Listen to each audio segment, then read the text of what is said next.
Good morning, everyone, and welcome to Empty Cloud Monastery. My name is Sāmaṇera Nipako, and today we will be going over a portion of Majjhima Nikaya 95. It is near the end of the sutta, and as the title of this video suggests, it is qualities that are helpful for awakening. If you'd like to follow along, there is a direct link to where I will be beginning in the description for the video. I'll start by paying homage to our original teacher, Shakyamuni Buddha, the reason why we're all gathered here today, and then I will get started. Namo tassa bhagavato arahato samma sambuddhassa. Namo tassa bhagavato arahato samma sambuddhassa. Namo tassa bhagavato arahato samma sambuddhassa. Buddhaṃ Dhammāṃ Sanghaṃ Namasami. All right, so as stated, we'll be going over MN 95 today. And if at any point you have questions, feel free to put them in the chat and I will answer them at the end. So to give a little bit of context to this sutta, there is this Brahmin who goes with a large group to visit the Buddha, and he does so even though other Brahmins don't think that he should go. And then a student ends up challenging the Buddha about the validity of the Vedic scriptures. And then the sutta ends up being a way in which he counters that and explains how true spiritual understanding comes through a gradual process. So you'll see this if you read the whole sutta build up on each other. So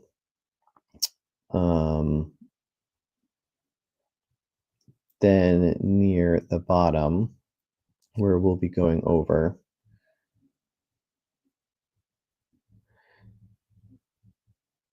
at the just before where we start to go over it, you'll see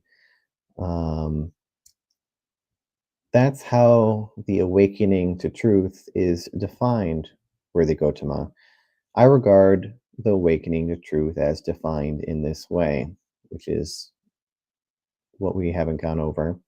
But worthy Gautama, how do you define the attainment of truth? By the cultivation, development, and making much of these very same things, which will be listed below, there is the attainment of truth. And by the attainment of truth, this basically means the stream enterer to an arahant. So then a good question to ask, which is relevant to myself, and I presume everybody watching this, that's great that prior in this sutta we have a definition of what the attainment of truth is, but how do we get there, which is what is asked here. That's how the attainment of truth is defined, worthy Gautama. I regard the attainment of truth as defined in this way. But what quality is helpful for arriving at the truth? And what I love about this list is that, similar to what I went over last week, is anybody can do this. If one is hard for you, there's many here. There's a total of 1, 2, 3, 4, 5, 6, 7, 8, 9, 10, 11, 12, 13 different ways that the Buddha lists here that are helpful for arriving at awakening. How lucky we are to have this list. And none of them are meditation, which is one of those things where quite frequently people will say, oh, I'm too busy to meditate. I can't even find 5 minutes in my day, which maybe that's true. You can't find it. You have to make it. But a lot of people aren't willing to shift their schedules in such a way that can be regular. But this is something that you can always apply, at least one of them every single day of your life. And every time that we increase any of these muscles that are helpful for striving for, or that's the first one, that are helpful for arriving at the truth, will also help bring up all the other ones because our experiential confidence will have grown. We'll have seen the differences that this makes in our lives. And another thing that I like about this is that this list, it builds on each other. So if you start at the bottom, which is striving, and go up, it'll be like a ladder. If you don't take that first step, you're never going to go any higher anyway. Or at least it won't be as effective. It might be more difficult if you don't do it in an order. But again, any of these are helpful. Doesn't matter. So the first one, striving is helpful for arriving at the truth. If you don't strive, you won't arrive at the truth. You arrive at the truth because you strive. This is why striving is helpful for arriving at the truth. And I think this one is pretty evident where if you don't try, it's just never going to happen. You're not going to accidentally arrive at awakening of any stage. It does take some effort and some striving. And now that I'm thinking about it, it might have not have been clear where I said when this is like a ladder. This is the top of the ladder. Striving is the last rung. And then wisely, because this is something that can be quite difficult, it's asked, but what quality is helpful for striving? And it's not stated in between each one of these here, but this question is put in between each of these different stages that are helpful for arriving at awakening. Weighing up the teachings is helpful for striving. So, what this could mean here is evaluating. If you haven't been evaluating the teachings, then that can make it difficult to know what to strive for. For example, it is well known that the Buddha teaches the middle way, but there's a lot of misunderstanding about what the middle way actually is. A lot of people will think it's like you have a line. This is beating yourself up, self torture. And then this line here is hedonism and self indulgence, and that the middle way is somewhere in between somehow. When really, the middle way is more like a triangle. So it's like the top of the triangle, it transcends both. It's not in the middle like a line.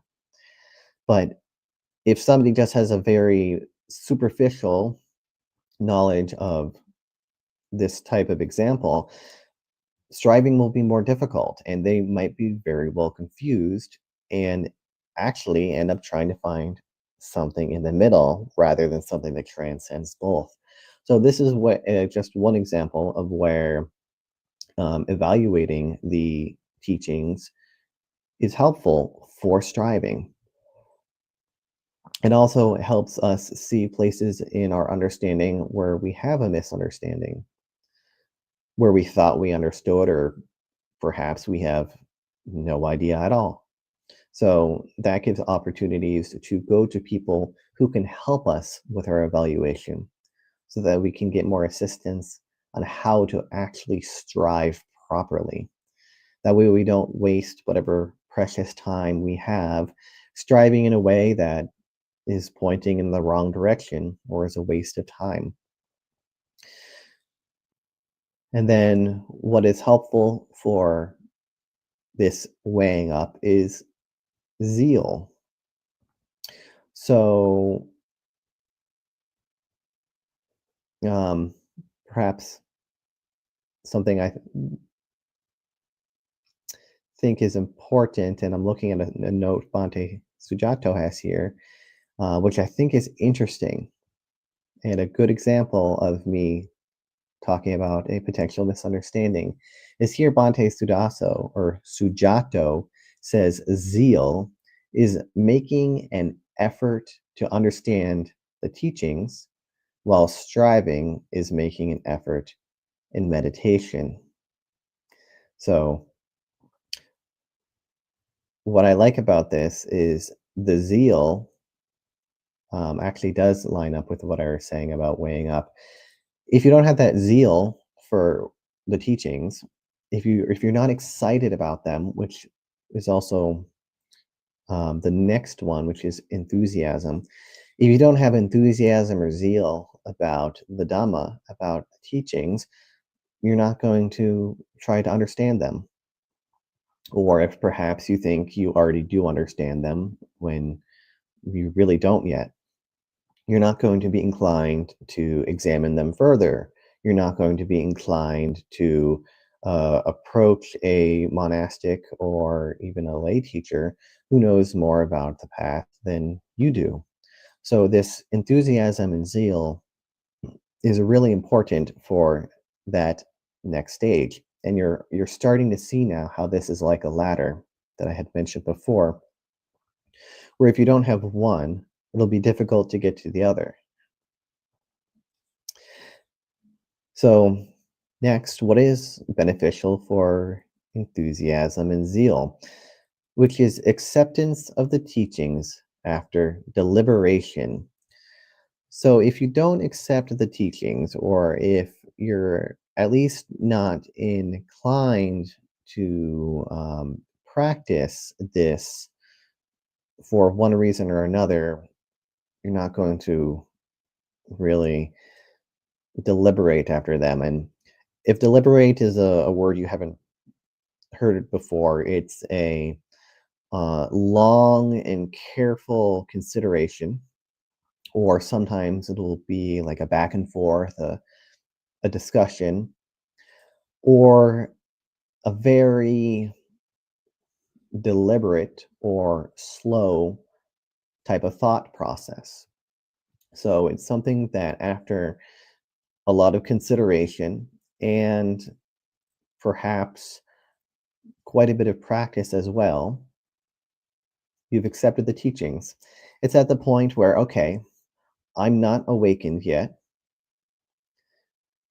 but I see from what the Buddha has been teaching how this Dhamma can lead to awakening. I will give the Buddha the benefit of the doubt.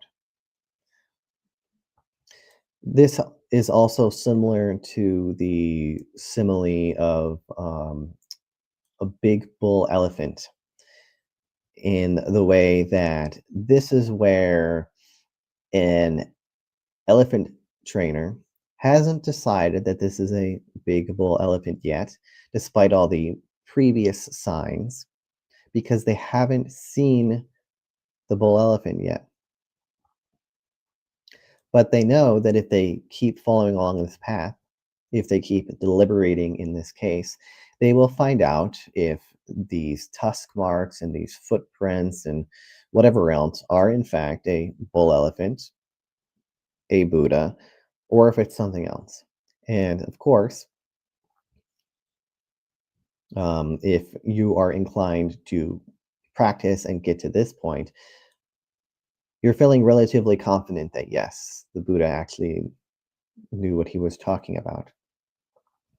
And what is helpful for this acceptance? This is related to the previous one as well. Examining the meaning of the teachings is helpful for accepting them after deliberation. So, deliberation and examining, I would say, are pretty similar here. One is just, I would say, more long term, deliberation being the long term. So, the Noble Eightfold Path that I said, for example,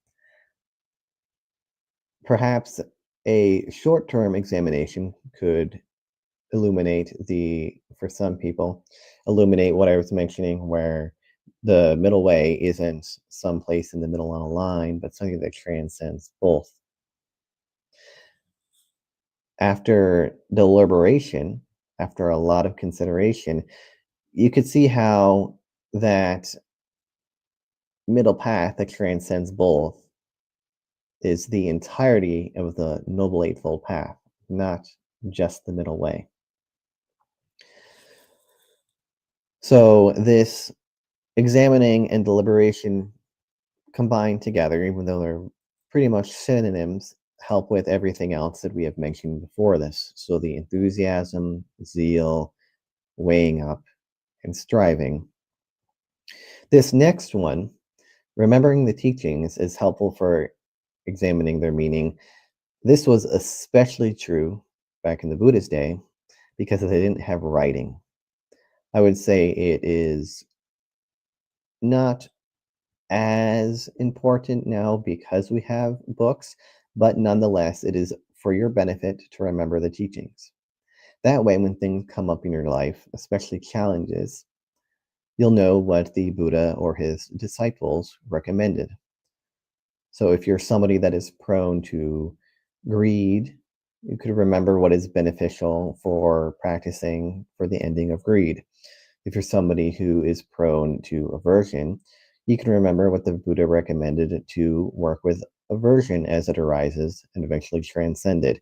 If you don't remember these things, it's going to be very difficult to apply them in practice.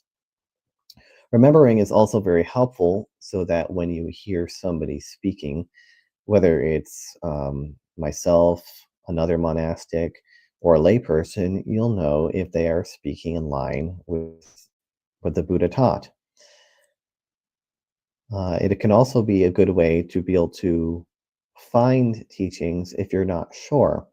So perhaps Ajahn so and so is teaching something and you're not quite sure.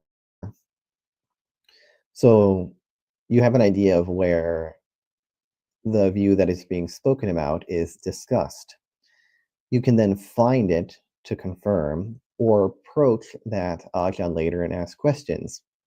So it allows both of you to benefit from that. And you'll see that this also ties into the deliberation and the zeal and the weighing up. And of course, you can't remember the teachings if you haven't heard or read them. So, in order to remember them and examine them and accept them and have enthusiasm for them and strive for awakening, you have to know they exist. If you have no inclination to hear the Dhamma or read the Dhamma, you're not going to be doing all these other things. And something that's helpful for hearing is active listening. So, this is a really fun thing. There are many times where people will listen to a talk, and at the end, they'll be like, wow, that was such a good talk by whoever gave it. And then they don't remember anything, sometimes not even the topic. Active listening is a specific type of hearing that helps with remembering. And again, these days, we don't really have too much of a strong muscle for this because we have writing, or we just never learned it or practiced it in school or wherever else for whatever reason. So, this one in particular, I think, is really worth working on because it lays a foundation for the rest of them. When you hear a talk by anybody that you respect, really listen. Pretend at the end there's going to be a quiz, and the person giving the talk is definitely going to call on you to ask what the talk was about. Or somebody at home will ask you, what talk was given today? What can I remember? What can I learn from what you were able to listen to today? And people during the Buddha's day would actually do this. You'd see some layperson or sometimes even a monk ask somebody on their behalf to bow with their head at the Buddha's feet, ask if he is healthy and well, and then ask a question about the Dhamma. And then they would have to remember it and come back and report to whoever asked. This is great. So, if you take away any of these, since by virtue of listening to this talk, you have interest in hearing the Dhamma and learning it, start to practice active listening. Otherwise, it doesn't matter how much Dhamma you hear. It's like a pot or a bowl that has a hole on the bottom. It is never going to fill up. You got to plug that hole and actually start to remember the Dhamma if you're going to benefit from it in a um, more immediate, long term way. So once you've got that hole plugged, paying homage is helpful for active listening. And this is because paying homage is respect. If you don't have respect for the teachings, and even if there's some monk or layperson who is giving a talk and you don't necessarily respect them, you can still respect the Dhamma. Because when talks are given, it should never be about the monk or the teacher anyway. It's about the Dhamma. If it weren't for the Buddha, I wouldn't be giving this talk.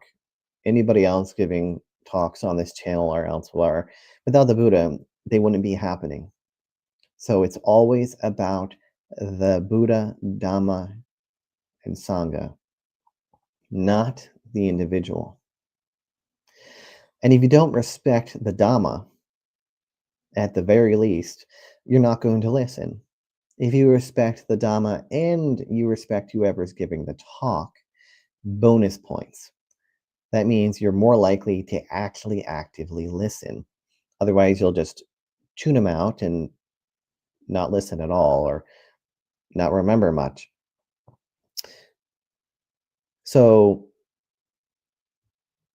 what's helpful for that is then approaching. And again, this is the time where they don't have books or YouTube or podcasts or CDs, and if they still even have those, or whatever else. You needed to hear it, either because somebody else went and visited a monastic, or you do. Even now, you have to at least put in the effort to either open up your phone or your laptop and not click on a short or whatever clickbait you might have on your feed, and instead go to a Dhamma talk. So that approaching is still necessary. There are so many other things, good viewer, that you could be doing than listening to this talk on a Wednesday morning. So, sadhu to you, you've done the approaching step. That's great, because with this approaching, that is then helpful for everything above this: paying homage, active listening, hearing, remembering, examining, acceptance after deliberation, enthusiasm, zeal, weighing up, and striving. You've already taken the first step, whether you're listening to this live or if you're listening to this later. Use that to encourage yourself, especially if there's times where you're like, oh, I'm never going to attain anything. I don't understand anything at all. I'm doing everything wrong. This Dhamma is too hard, or however you personally beat yourself up. As long as you keep approaching, that means you're setting a firm foundation.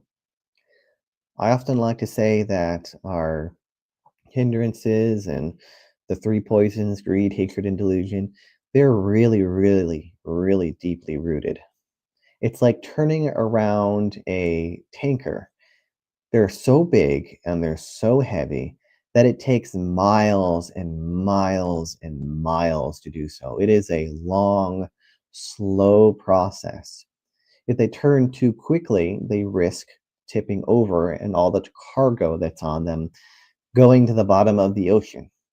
So you can cause a lot of harm if they try to do so too quickly. So if you imagine yourself like a tanker in that situation, your approaching is continuing to navigate that turning towards more wholesome states despite whatever hard things might be going on. And maybe in the past you had all those other things like the paying homage, active listening, hearing, and so on. If those things aren't within your power right now, at least approaching is. Still coming to Dhamma talks, if possible, visiting monasteries, whatever the bare minimum is to keep your practice afloat. However long it takes, you can then begin to take those other steps on the ladder again. The most important thing is just not giving up. That's what Mara would like. So we have one more left. Faith is helpful for approaching a teacher. If you don't give rise to faith, you won't approach a teacher. You approach a teacher because you have faith. That's why faith is helpful for approaching a teacher.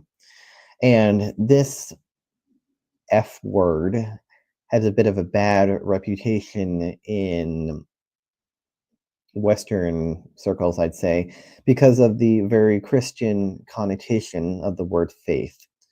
So often faith is thought of as a blind faith, something you can't see, like a god, or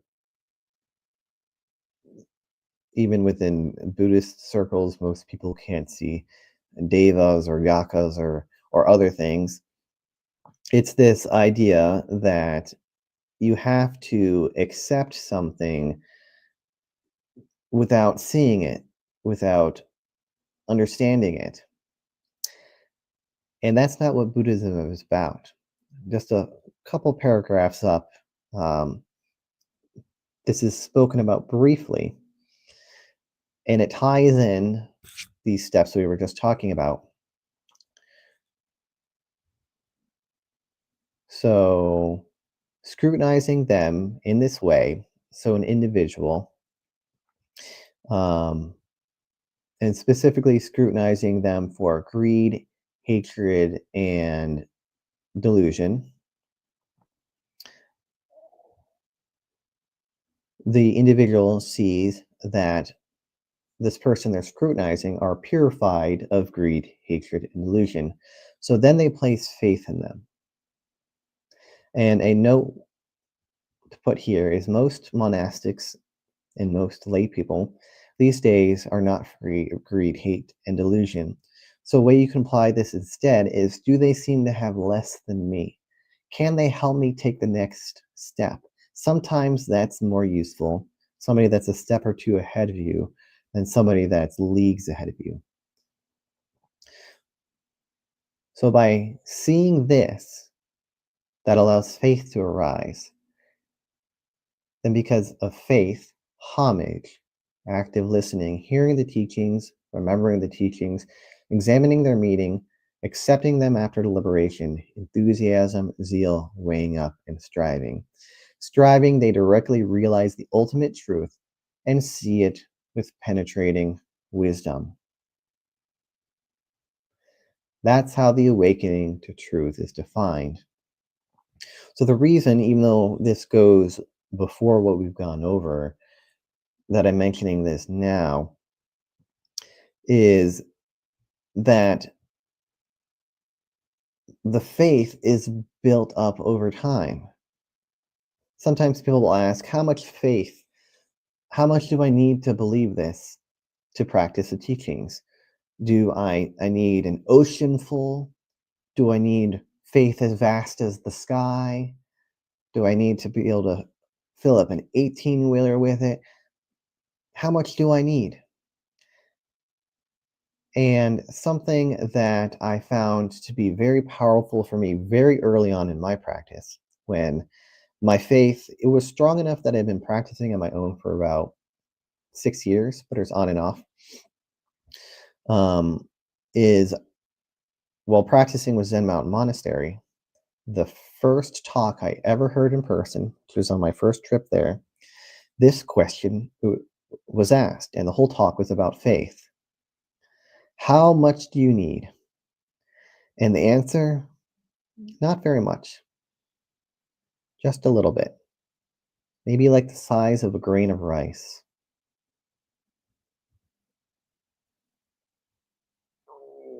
That's pretty reasonable.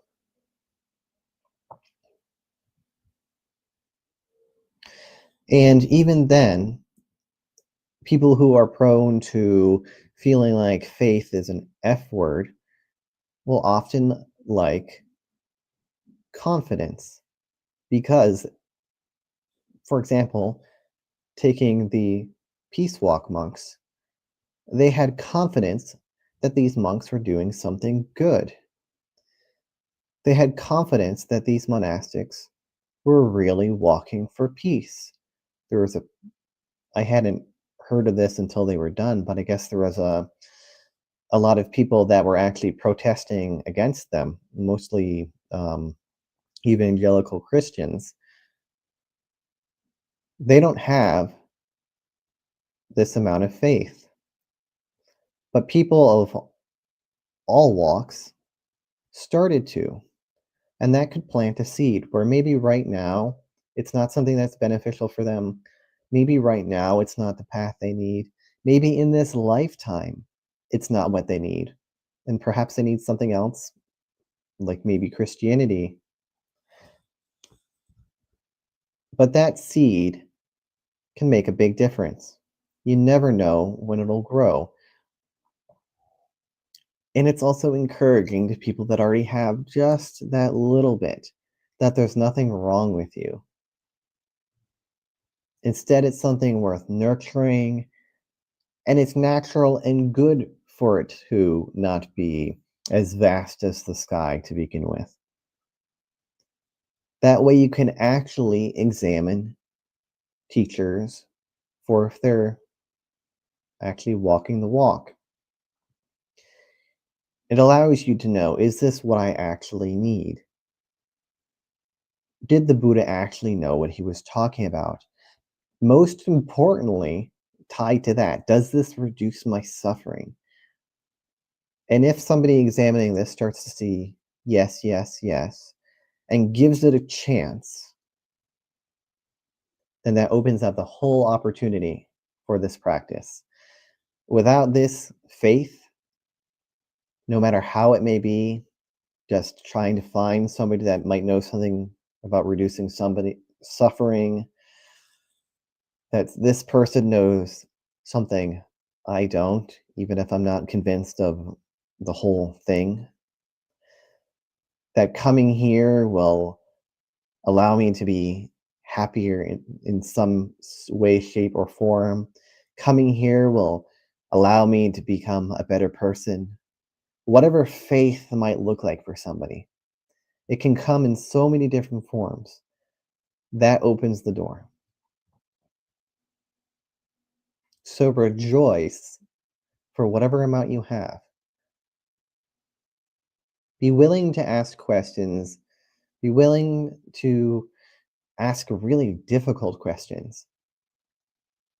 And sometimes people will be unhappy if somebody that is a monastic says, I don't know. Be happy when they say, I don't know, because that is a great sign that they're honest, that you can come to them for these things. And usually they will refer you to somebody that can answer it. Question yourself. Going back to that deliberation and enthusiasm. If you really, really want to strive for awakening, there is nothing more uncomfortable than challenging our thoughts and belief systems. And yet, there is nothing more illuminating and freeing than doing so. So, I'm going to conclude the talk here with 3 sadhus, and then I'll check out the chat. Sadhu, sadhu, sadhu. All right. Hello, Shama, Rebecca, Difference is Spreading, Jayanta, Sudha, Tora, Kaio, and Wong. So,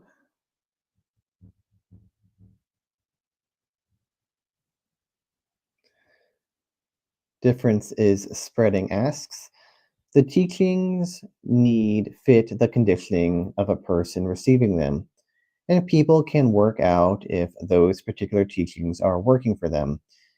Key questions: is anger and ill will reducing? Not all ajahns are suitable for us at particular times. Yes, absolutely.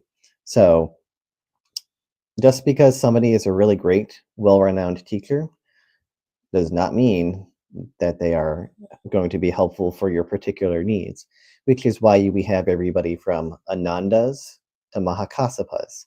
Some people need the Anandas, some people need the Mahakassapas, and every type of monastic or teacher that falls in between.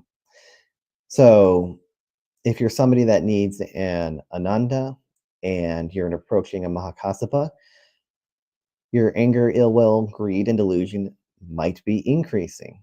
So that's a sign something isn't aligning. And again, various practices. Like I'm somebody that's prone to aversion, but my greed is pretty low. So I need to emphasize teachings more on reducing my aversion. Somebody that has a lot of greed, on the other hand, might not have a lot of aversion, so they need to focus on their greed. So this is a great point as well, difference. You need to know where your work is.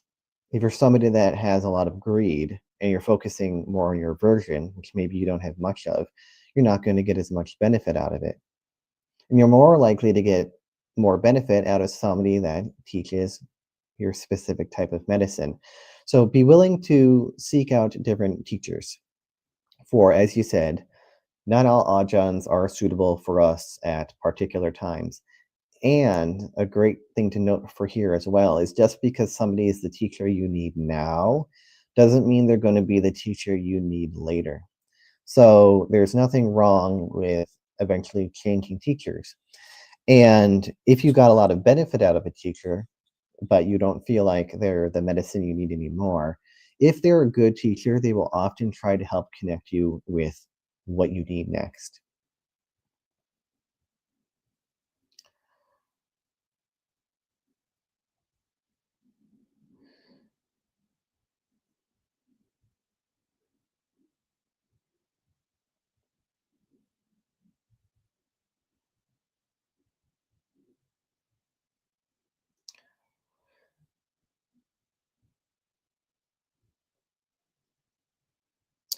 And then I see a partial question from Shama Shell, but I it's been 6 minutes and I don't see a second half yet.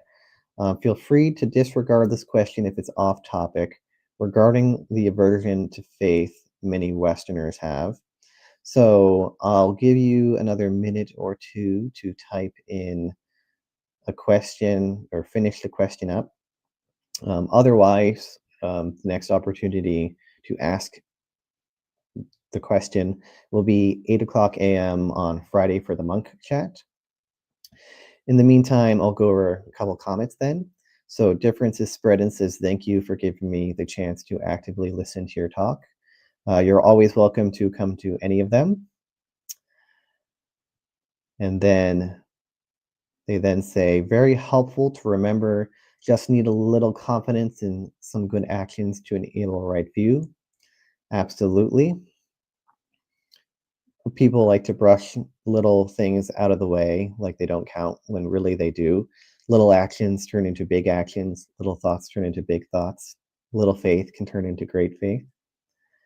Rebecca says, After your talk on grounds for resentment, I wrote down the lists of resentments and how to get rid of them.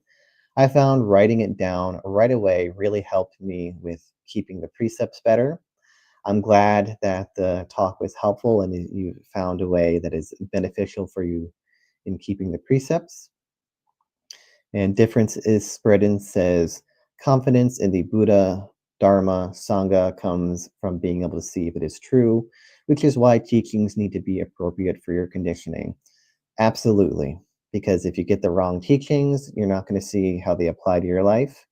You're not going to really have any inclination to practice them. So they're not going to help with deconditioning.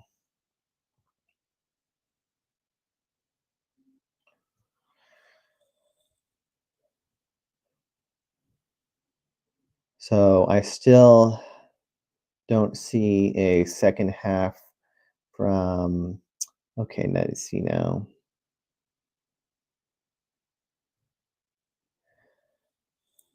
How do you deal with convincing your parents becoming a monastic isn't because of blind faith, but from seeing both qualitative and quantitative benefits of practice?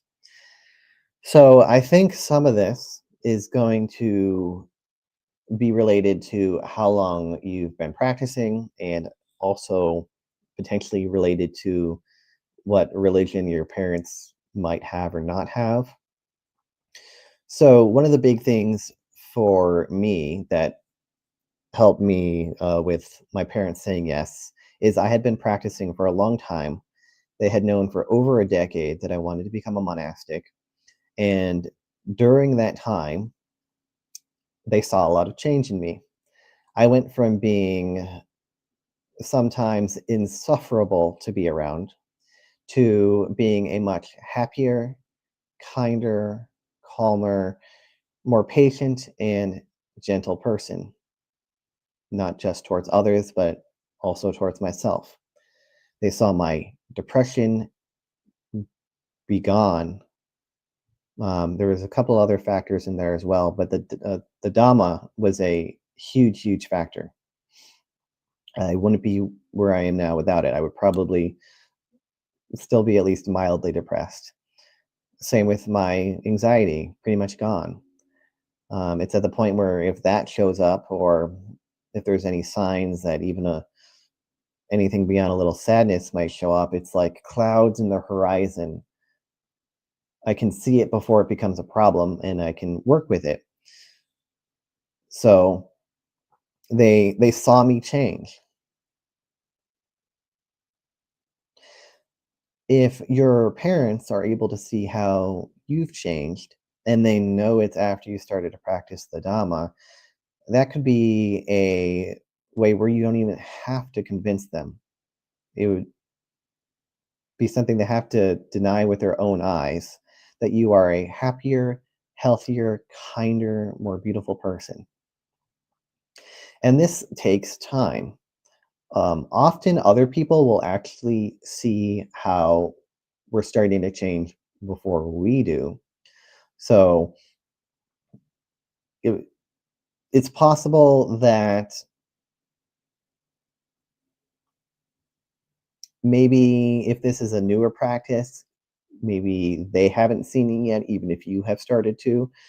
And other ways, we start to see changes before others do. So it all depends upon your particular circumstances and where you fall on that.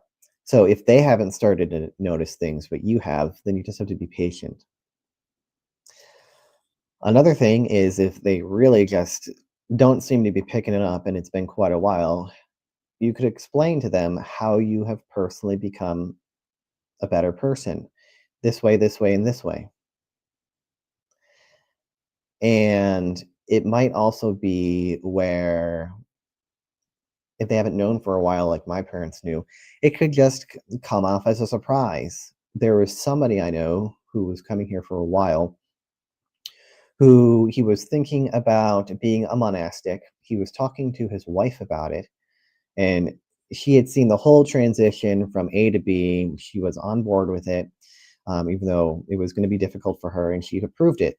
But when he told the rest of his family, it was completely out of nowhere. They thought he was crazy, that he was planning on divorcing his wife and moving to a monastery to become a monk.